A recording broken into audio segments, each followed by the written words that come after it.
বিষ্ণুই বলেন জুমার দিন বরকতময় দিন, এই জন্য এই দিনে তোমরা আমার উপর আকসিরু আসসালাতা আলাইয়া, আমার উপর বেশি বেশি তোমরা দুরূদ পড়বা।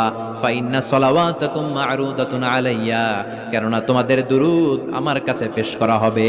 সাহাবারা বললেন কাইফা সালাওয়াতুনা মা'রুদাতুন আলাইকা ইয়া রাসূলুল্লাহ ওয়া ক্বাদ আরিমতা, ও নবী মরার পরে আপনি পচে গলে মাটির সাথে মিশে যাবেন, মিশে যাওয়ার পরে আমাদের সালাতগুলো কে আপনার কাছে পৌঁছাবে, কেমন করে পৌঁছাবে? বিষ্ণু বললেন ইন্নাল্লাহা হারামা আলাল আরদি আন তাকুলা আজসাদাল আমবিয়া, আল্লাহ তাআলা জমিনের মাটির জন্য নবীদের দেহ খাওয়াকে চিরকালের জন্য হারাম করেছেন। জমিনের মাটি আমারে খাবে না। আল আমবিয়াউ আহইয়াউন ফি কুবুরিহিম ইউরযাকুন, নবীরা কবরে জীবিত আর তাদেরকে রিজিক দেয় কে? তবে এই জীবিতটা আমরা এখন যেমনি জীবিত, এই জীবিত নয়, এটা আলামুল বারজাখে নবীদের জন্য স্পেশাল একটা স্ট্যাটাস। সুবহানাল্লাহ। এজন্য এই দিনে বেশি বেশি বিষ্ণু ইসা ইসলামের উপর দুরূদ পড়ার দরকার আছে না নাই?